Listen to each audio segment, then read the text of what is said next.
रहस्यमयी भेड़िया। सदियों पहले की बात है, एक राज्य था जिसका नाम सोमनगर था। वहाँ के राजकुमार रत्नोदय अपनी बहादुरी और व्यक्तित्व के लिए पूरे राज्य में प्रसिद्ध थे। उनका चेहरा बेहद आकर्षक था, उनकी त्वचा गोरी और बाल घुंघराले थे। उसका आकर्षण इतना था कि उसकी प्रशंसा पूरे राज्य में होती थी।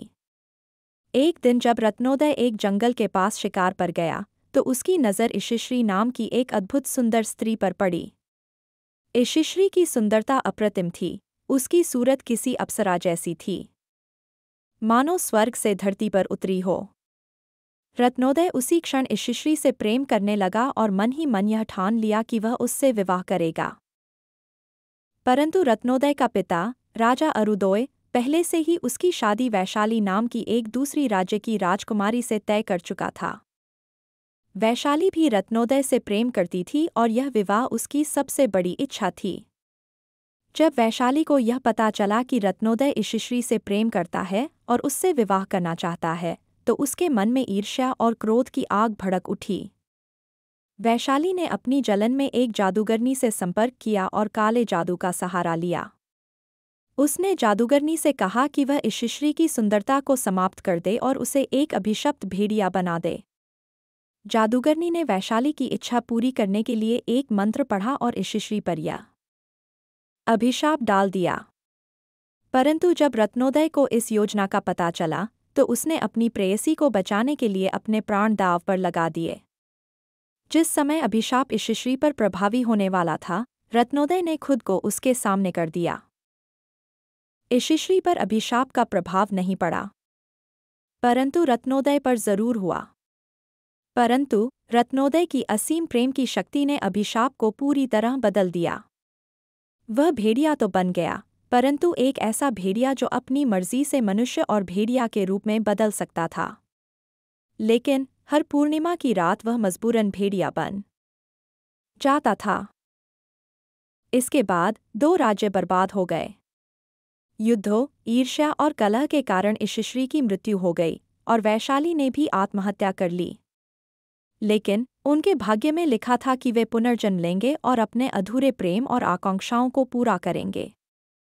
सदियों बाद वर्तमान समय में दोनों महिलाओं ने पुनर्जन्म लिया। इशिश्री का पुनर्जन्म आकृति के रूप में हुआ, जो अपनी शांत, करुणामयी और दिव्य प्रकृति के लिए जानी जाती थी। दूसरी ओर वैशाली ने पुनर्जन्म लिया रागिनी के रूप में।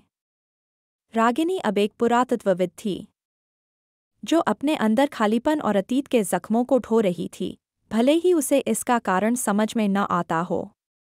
उसके भीतर अभी भी वही ईर्ष्या और गुस्सा मौजूद था, लेकिन उसे अपने पूर्वजन्म की स्मृतियां याद नहीं थीं।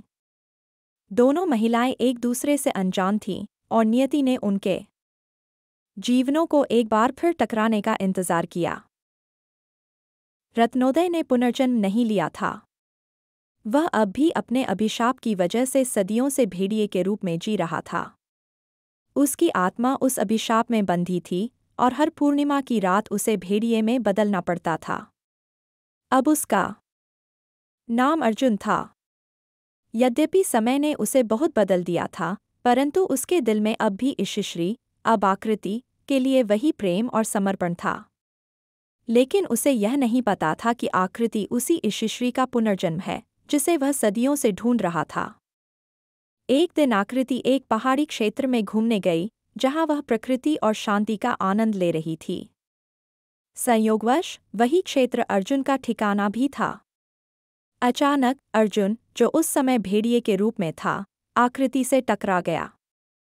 उसकी आंखों में कुछ खास दिखा, जो उसे विचलित कर गया। आकृति उस भेड़िए से भयभीत नहीं थी, बल्कि उसके अंदर कुछ ऐसा आकर्षण था जो उसे शांत करता था। अर्जुन ने खुद को नियंत्रित करने की कोशिश की, हर पूर्णिमा की रात को अपनी बेकाबू भेड़िया रूप में बदल जाता था।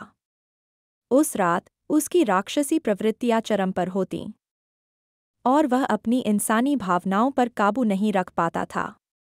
इसीलिए अपने अभिशाप के कारण वह आकृति को काट बैठा। आकृति के खून का स्वाद लेते ही अर्जुन के दिमाग में विस्फोट की तरह पुरानी यादें जाग उठीं। उसे एकदम से समझ में आ गया कि आकृति वही इशिश्री है, जिसकी वजह से उसने सदियों से यह अभिशाप सहा था।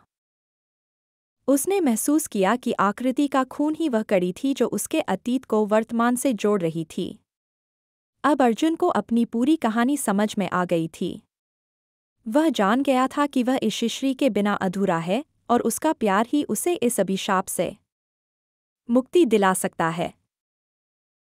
रागिनी, जो इस समय एक पुरातत्वविद के रूप में काम कर रही थी, अपने जीवन में अकेलापन महसूस कर रही थी।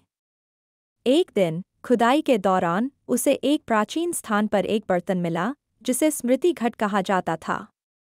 यह वैश्याली द्वारा जानबूझकर छोड़ा गया बर्तन था ताकि पुनर्जन्म लेने पर वह इसे खोज सके और अपनी पिछली जिंदगी की सारी यादें वापस पा सके।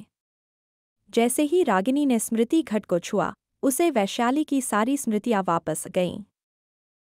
अब उसे पता चल गया था कि आकृति वही यशस्वी है और अर्जुन वही रत्नोदय है जिसने वैश्याली के प्यार को ठुकरा दिया था। इस रहस्योद्घाटन के साथ रागिनी, अब वैश्याली, का दिल एक बार फिर ईर्ष्या और गुस्से से भर गया। उसने फैसला किया कि वह इस बार भी आकृति को खत्म करने की कोशिश करेगी ताकि अर्जुन सिर्फ उसका हो सके।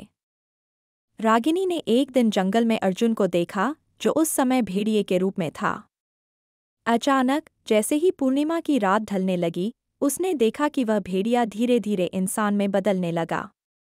यह दृश्य उसे स्तब्ध कर गया और उसने महसूस किया कि यह कोई साधारण प्राणी नहीं था। उसकी जिज्ञासा और बढ़ गई और उसने इसे गहराई से समझने का निश्चय किया। रागिनी ने एक योजना बनाई। उसने जानबूझकर अर्जुन का पीछा किया और एक मौका पाकर उसका खून हासिल कर लिया। फिर उसने उस खून का उपयोग एक काले जादू की प्रक्रिया में किया, जो उसने अपने शोध के दौरान सीखा था। इस काले जादू के माध्यम से उसे अर्जुन की सच्चाई का पता चला। वह रत्नोदय ही था जो सदियों पहले भेड़िए के रूप में अभिशप्त हुआ था।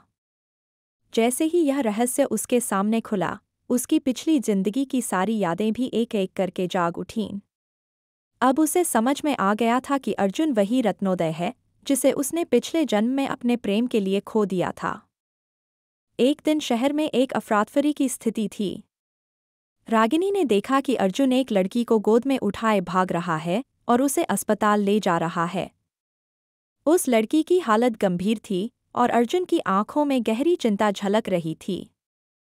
जब रागिनी ने ध्यान से देखा, तो उसे पता चला कि वह लड़की और कोई नहीं बल्कि आकृति थी, वही यशस्वी का पुनर्जन्म जिससे उसने पिछले जन्म में इतनी ईर्ष्या की थी। यह दृश्य देखकर रागिनी का दिल एक बार फिर जल उठा। उसे समझ में आ गया कि अर्जुन, रत्नोदय, अब भी आकृति, यशस्वी, से उतना ही प्रेम करता है जितना सदियों पहले करता था।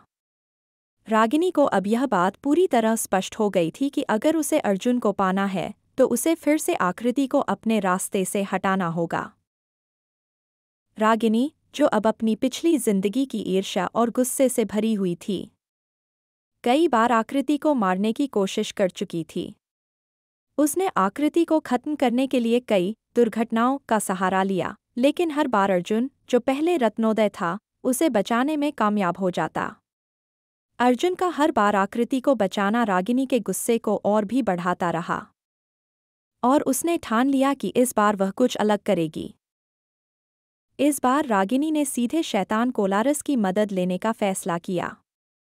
वह काले जादू की पुरानी विधाओं में माहिर हो गई थी और उसने अब अर्जुन और आकृति दोनों को एक साथ खत्म करने की योजना बनाई, क्योंकि उसे समझ आ चुका था कि इन दोनों को अलग करना असंभव है। उसने काले जादू के मंत्रों का उपयोग करते हुए एक ऐसी शक्तिशाली योजना बनाई जिससे दोनों का अंत हो जाए। जब रागिनी अपनी योजना को अंजाम देने जा रही थी, तो अर्जुन को इस बात की भनक लग गई। अर्जुन ने रागिनी के इस शैतानी जादू को खत्म करने की पूरी कोशिश की। उसने रागिनी का सामना किया और इस युद्ध में उसने रागिनी को मार गिराया। लेकिन इस संघर्ष के दौरान रागिनी ने कोलारस से प्राप्त एक घातक हथियार से अर्जुन को गंभीर रूप से घायल कर दिया। यह चोट इतनी घातक थी कि अंततः उसने अर्जुन को भी मार डाला और उसके साथ ही अर्जुन का अभिशाप भी समाप्त हो गया। अर्जुन ने अपनी आखिरी सांसों में आकृति से कहा, अब मुझे भूल जाओ और एक नई जिंदगी की शुरुआत करो। जीवन का मकसद खुश रहना है, न कि पुराने बुरे अनुभवों में फंसे रहना। उसने आकृति को यह सिखाया कि जीवन को अतीत की कड़वाहट में जीने के बजाय प्रेम, शांति और खुशियों के साथ जीना चाहिए। रागिनी के अंत के साथ ही यह भी साफ हो गया कि अगर वह अपनी पुरानी महत्वाकांक्षाओं और लालच को छोड़ देती और अपने दिल में कुछ दया दिखाती, तो शायद यह सब कभी नहीं होता। उसकी लालच और ईर्ष्या ने उसे बर्बादी की ओर धकेल दिया। अगर सभी शांति, प्रेम और करुणा के साथ जीवन जीते, तो किसी के लिए भी इतनी त्रासदी की आवश्यकता नहीं पड़ती।